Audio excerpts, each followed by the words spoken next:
Bom dia, meu nome é Antônio. O discurso do seminário do nosso grupo hoje, ele é voltado à obra de Celso Seixas Ribeiro Bastos. A obra tem o título de O Curso de Teoria do Estado e Ciência Política. Ficou dividida a estrutura dessa obra, dividida em tópicos. E ficando eu com essa apresentação, nessa apresentação introdutória, em seguida a classificação e partido dos quadros com a Gabriela Ferreira. Posteriormente, a Patrícia e o Rogério falará do tópico partido de massas. Consequentemente, a Alicia Marinalva discursará sobre sistema de partidos. A Micaela e a Gabriela Borges, sistema de partidos e sistemas eleitorais. E por último, não menos importante, os partidos políticos e o seu progressivo enquadramento pelo direito. E o toque final da conclusão ficará para Adélia, Milena, Claito. Bom, então, quem foi Celso Ribeiro Bastos, né? Eu não sei porquê, mas o Seixas, ele não gosta, nas minhas fontes quase não aparece o Seixas, mas enfim, ele foi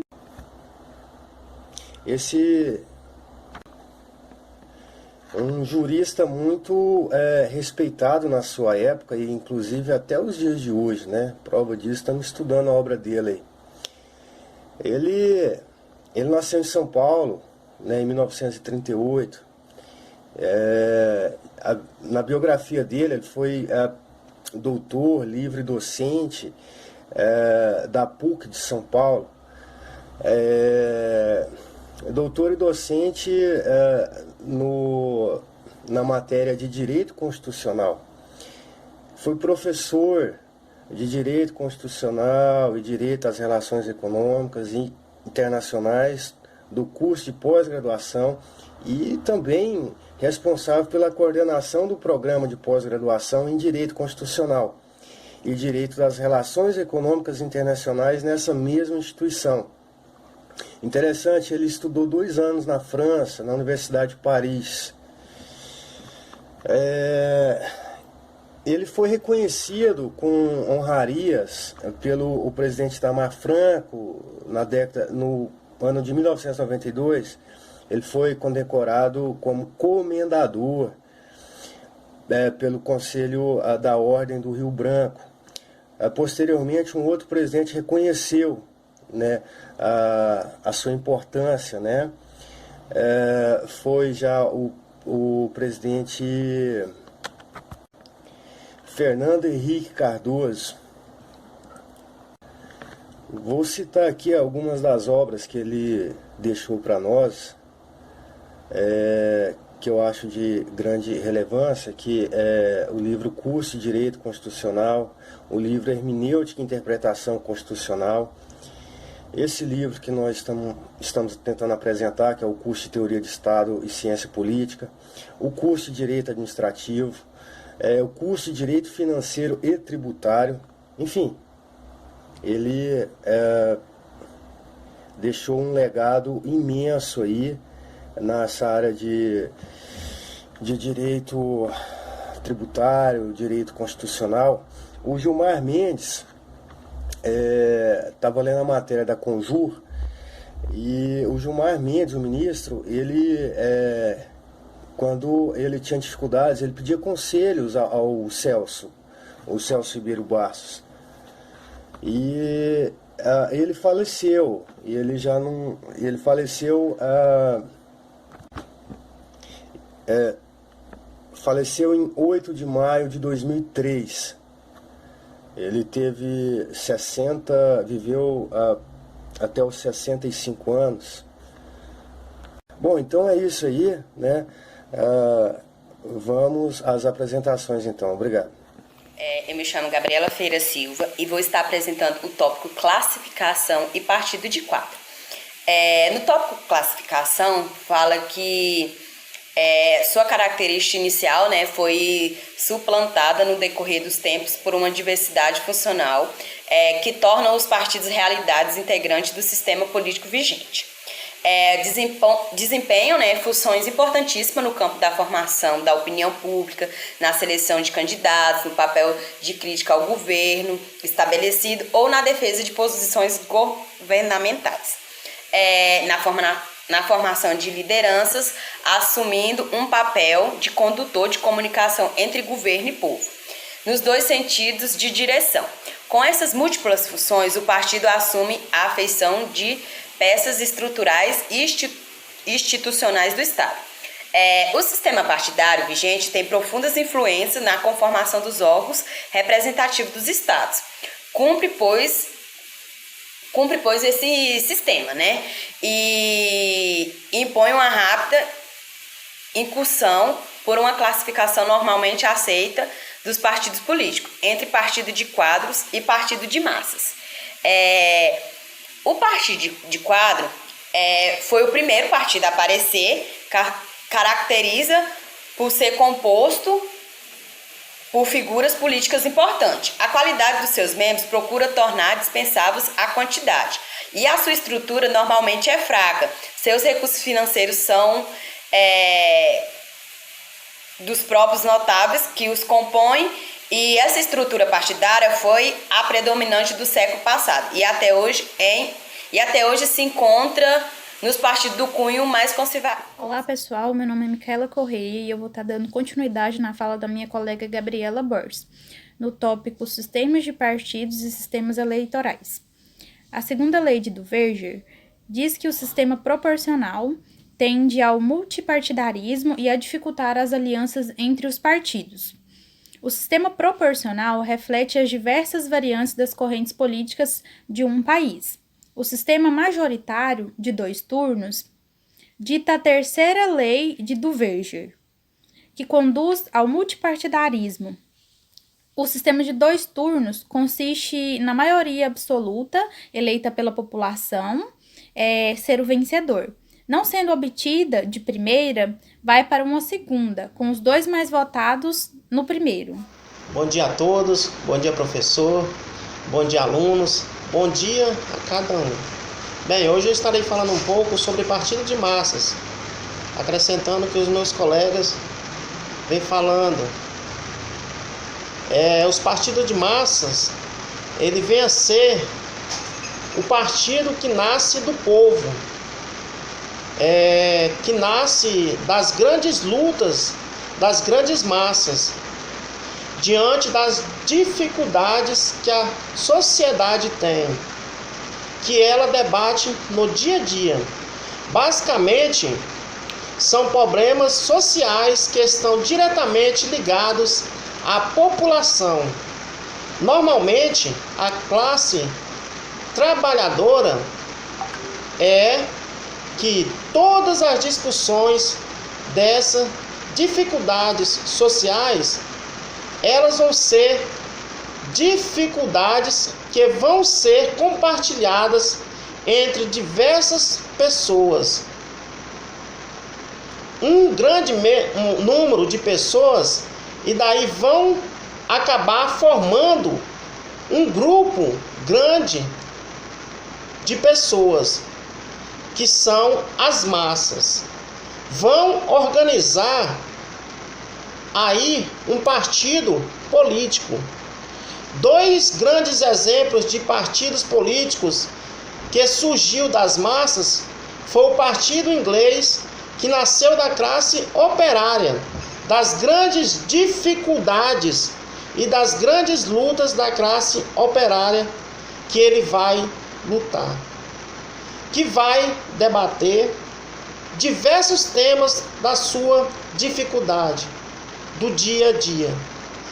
Aqui no Brasil, um grande partido que surgiu das massas é o Partido dos Trabalhadores. É o Partido dos Trabalhadores, que conhecemos popularmente como PT. O partido de massas se apresenta como organização que aspiravam o poder ou aspira o poder, dotados de estrutura altamente desenvolvida, capacitada de analisar uma significativa porcentagem de seus eleitores como membros do próprio partido político. Bem, aí está um pouquinho do que vem a ser o partido de massas. E aqui ficam as minhas palavras e eu passo adiante. Amém? Bom dia a todos. E eu vou seguir falando dos partidos de massa. A extensão dos direitos políticos fez com que houvesse uma criação de uma estrutura de partido diferente, que são exatamente o partido de grandes massas.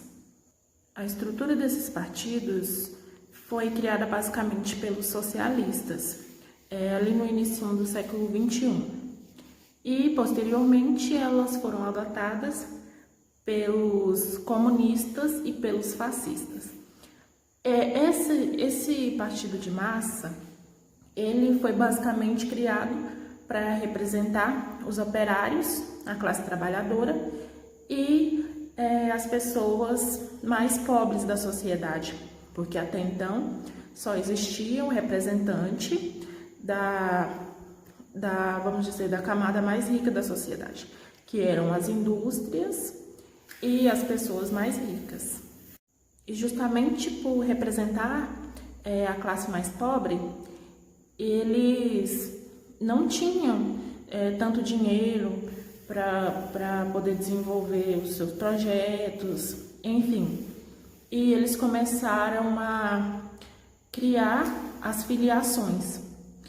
E assim, o partido foi crescendo muito, porque essas filiações rendiam dinheiro, porque os trabalhadores começaram a se juntar, começou a haver a militância e eles começaram assim crescer esses partidos de massa. Bom, como bem disse o meu colega Rogério, aqui no Brasil nós temos o PT, que é o Partido dos Trabalhadores. O PT, por alguns, é considerado um partido de massa. Ele é bem novo. Ele foi criado aqui no Brasil em 1980. O grande objetivo dos partidos de massa são conseguir o maior número de filiações e garantir também o direito da classe mais pobre, o direito do operário e o direito do trabalhador. Aqui eu encerro minha fala e agradeço a atenção de todos. Olá, tudo bem com vocês? Eu sou Alice Gonçalves e eu vou estar falando sobre o sistema de partidos. O sistema de partidos é o conjunto dos partidos existentes que possui uma estrutura, que possui uma ideologia própria, que possui relações entre si, como por exemplo, relação de oposição. E para Celso Bastos, como ele diz no seu livro, o sistema de partidos ele é tão importante que alguns consideram ele como elemento essencial para as instituições políticas. E dentro do sistema de partidos existe uma distinção entre o sistema bipartidário e o sistema multipartidário. Eu vou estar falando do sistema bipartidário. Então, o que é isso? Como o próprio nome já diz, são dois partidos que possuem mais ou menos a mesma força e que revezam o poder. Vamos imaginar aqui temos o partido A e aqui o partido B. O partido A é o partido dominante. O partido B quase sempre é oposição. Então, o poder ele quase não muda. Dentro desse tipo de sistema, normalmente é utilizado o sistema de votos majoritário, que o partido eleito, ele é eleito com a maioria absoluta dos votos. E dentro desse tipo de sistema, normalmente não é necessário que haja coligações. Porque as coligações, elas são feitas quando os partidos desejam unir forças para alcançar um objetivo comum. E nesse caso, esses partidos já são partidos grandes, já são partidos fortes. Para Jorge Eras, no sistema bipartidário, é necessário que os partidos sejam eleitos de forma democrática e que seja feito um rigoroso sistema eleitoral. E como esses partidos, eles são partidos grandes, vão ser eles que vão ocupar a maioria dos cargos parlamentares. Por eles serem mais populares, por terem maior influência, eles consequentemente também vão ocupar a maioria dos cargos parlamentares. Eu sou a Marinalva e eu vou estar dando continuidade ao tema sistemas partidários. Então, nos sistemas partidários, fazem composição 3 sistemas de partidos: o unipartidário, bipartidário e o multipartidário. O unipartidarismo é aquele sistema que possui apenas um partido político. Na maioria das vezes, os países que aderem a esse tipo de sistema são países autoritários, por exemplo, a Coreia do Norte e a China. E o sistema multipartidarismo é aquele sistema que tem vários partidos, várias coligações, mas que ali 3, 4 ou 5 partidos predominam ali a dinâmica, determinam a dinâmica de todo o sistema político. Então, na maioria das vezes, países que têm esse tipo de sistema multipartidário, eles entram em grandes conflitos e têm muitos problemas governamentalistas, de governabilidade, porque na maioria das vezes há-se uma briga para entrar em consensos, por exemplo, das políticas públicas. Então, o Brasil tem um tipo de sistema, né, de multipartidarismo. Nós temos vários partidos políticos no poder e dezenas de partidos, né, que também determinam a dinâmica do sistema político do nosso país. Então é isso. Espero que tenha dado para entender um pouco sobre os sistemas de partidos.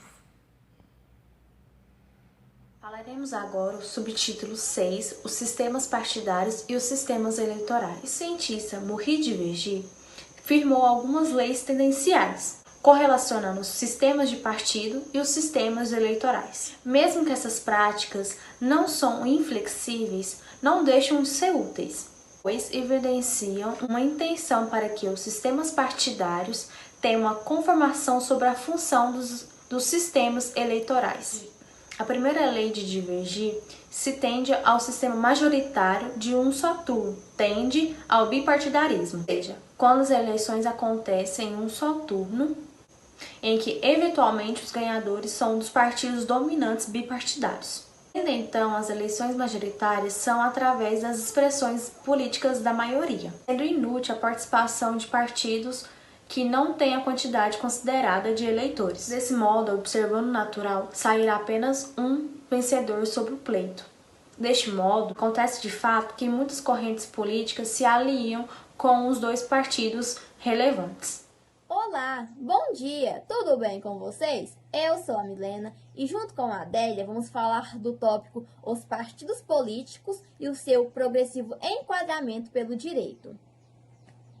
O Estado liberal, implantado no final do século XVIII, foi ao contrário no reconhecimento do direito de associação, chegando a ser vivamente combatido e preferindo ver no indivíduo o único sujeito da relação política. Porém, essa posição foi mudando.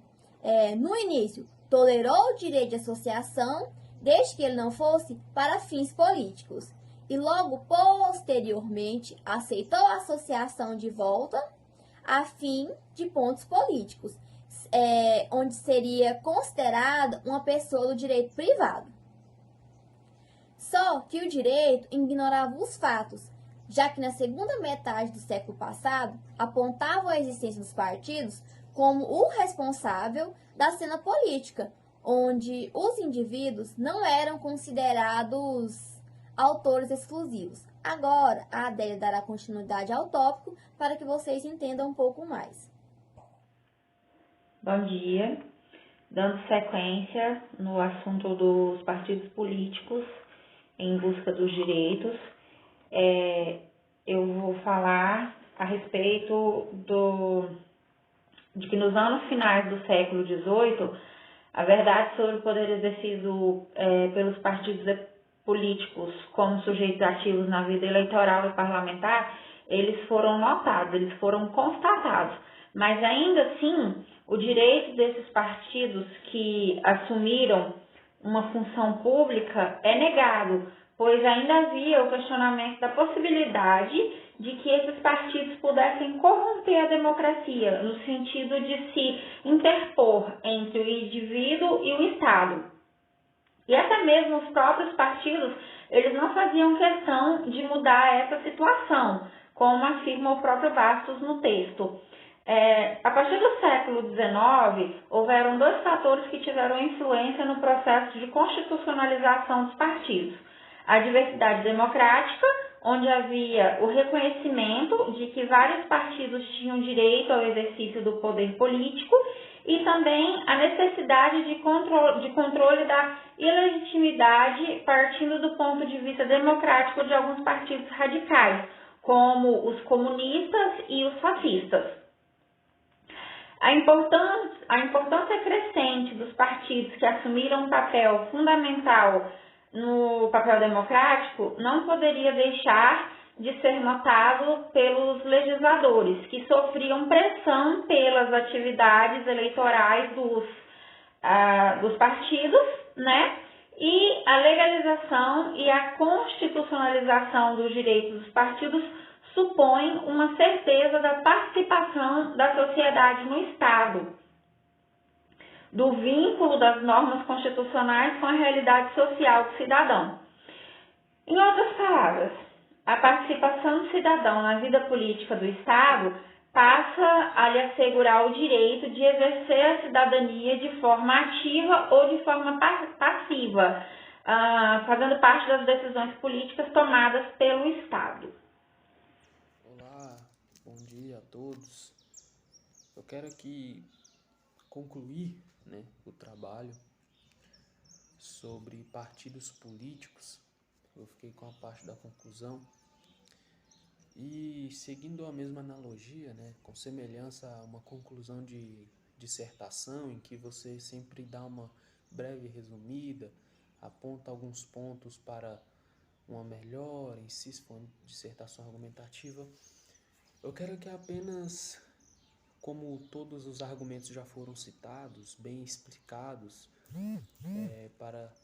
com bom entendimento, apenas enfatizar a questão dos partidos em si no seu decorrer dos anos, a qual os partidos políticos, como se fosse uma associação aglutinando diversas pessoas, algumas pessoas com alguns entendimentos, mediante a opinião pública para obter um poder e poder fornecer e realizar esse poder para o povo em si, ao qual esse partido vai ser votado. Deu exemplos de vários partidos, sistemas de partidos, mas algo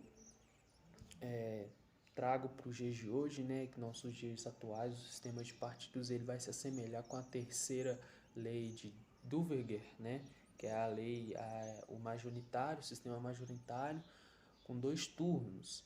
O nosso vai meio que se aparentar a este aí. Mas o foco desta conclusão, concluindo este trabalho, é trazer uma reflexão sobre a frase no início do leitor espanhol, que ele diz que quanto mais partido menos político é. Mas, porém, quanto mais político é o partido, menos partido se torna. É mais ou menos assim em que nos traz os dias de hoje como que os partidos políticos podem influenciar na nossa vida, Ainda tendo o nosso governo uma democracia representativa ou semi-indireta, ainda assim o povo ele tem um poder a ser exercido sobre ao quais o povo colocar um representante no poder. Um partido ao qual o povo escolheu para representar as suas causas, os seus pedidos para a sociedade. Porém, algo que reflete muito nos dias de hoje é se esse partido ele será muito político ou muito partido. Se ele será de um bem individual, partido, ou seja, ele entrará apenas para o cargo, para se aparecer, para às vezes até pela renda em qual você entra, não se importando com a política, não se importando com os benefícios para a sociedade, até então ele mesmo sendo participante dessa sociedade. Porém, outrora, ele pode ser um partido mais político, visando mais as estruturas, o político em si, o benefício da sociedade, da infraestrutura, do povo, da melhora das condições de saúde, de vida do povo, ou seja, tudo que a política pode nos fornecer de bom em si, é o mais esse partido político. E refletindo sobre a vinda da história, né, a qual meio que se a gente for interpretar vai criar dois partidos, dois sistemas base, que é o partido em si o democrata ou comunista e o outro fascista nos tempos pós-guerra, pós-Segunda Guerra Mundial, ou nos tempos da Revolução Industrial, né, o partido da classe operária ou dos burgueses, mas não difere muito dos dias de hoje, pois se formos ver há partidos que, se for colocar igual o Celso Ribeiro vai nos mostrar, partidos de quadro, que são aqueles partidos ditos semelhantemente pelos burgueses, que não precisam de um número quantitativo em si, né, que são só os militantes, ou como ele disse, os caciques do local, ou também os partidos de massa, que são aqueles que já entram em uma parte menos favorecida da sociedade, em que vai ter um maior número de pessoas para querer proteger aquela mesma ideia, para querer realizar aquela mesma ideia em favorecimento do seu próprio, da sua própria classe. Então, para concluir, é bom todos os momentos a gente refletir como a história nos ajuda nos dias de hoje a entender o governo, a entender a forma em que está a sociedade e nos ajudar a pensar se nós em si, como pessoas de voto, nossos partidos eles estão sendo muito políticos ou muito partidos que estão beneficiando muito a sociedade ou muito só o indivíduo ou muito só uma classe. Claro que muita corrupção há no meio dos partidos em si, mas há de sim muitos que ainda procuram beneficiar o cidadão, pois ele é um cidadão e ele vê isso como uma forma benéfica para a sociedade. Então, para concluir, um resumo e enfatizar essa reflexão, né, sobre sempre optar mais pelo político, pelo buscar político, pelo ouvir as nossas ideias, ouvir as ideias do povo, transmitir as ideias do povo para um poder e fornecer melhorias para este povo, pois quem está lá dentro também ele é um povo, só que ele representa uma grande maioria com uma só voz. Então, aqui concluindo este trabalho sobre partidos políticos.